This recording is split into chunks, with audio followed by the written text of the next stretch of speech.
আসসালামু আলাইকুম। আশা করি সবাই ভালো আছেন। আলহামদুলিল্লাহ আমিও ভালো আছি।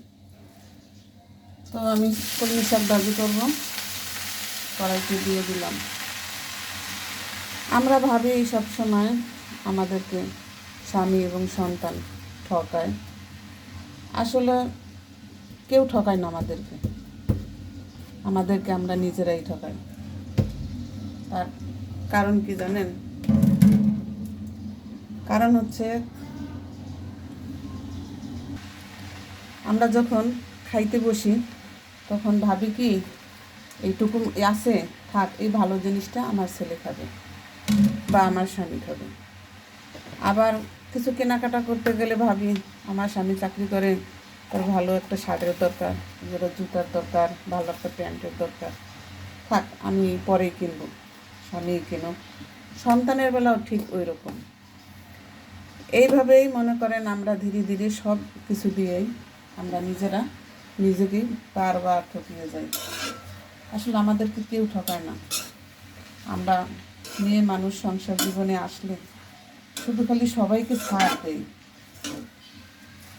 কারোর কোনো কিছু প্রতিবাদও করি না, বা কোনো চাহিদাও থাকে না, বা কোনো আশা ভরসাও থাকে না। তাই আমি বলছি কি, কখনো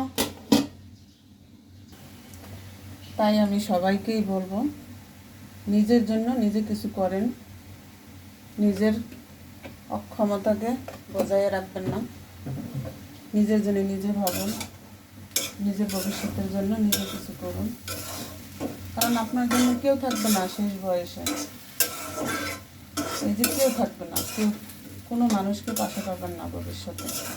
প্রতিটা মেয়ে মানুষেরই প্রয়োজন তার নিজের জন্য নিজের কিছু করা, নিজের ভবিষ্যতের জন্য কিছু পুঁজি জমা করা, নিজের শারীরিক দিক থেকে খেয়াল রাখা, নিজের ভবিষ্যৎকে স্মরণ রাখা। মেয়ে মানুষের পাশে কেউ থাকে না। মেয়ে মানুষ, আমাদের ভবিষ্যৎ আমাদেরই দেখা লাগবে।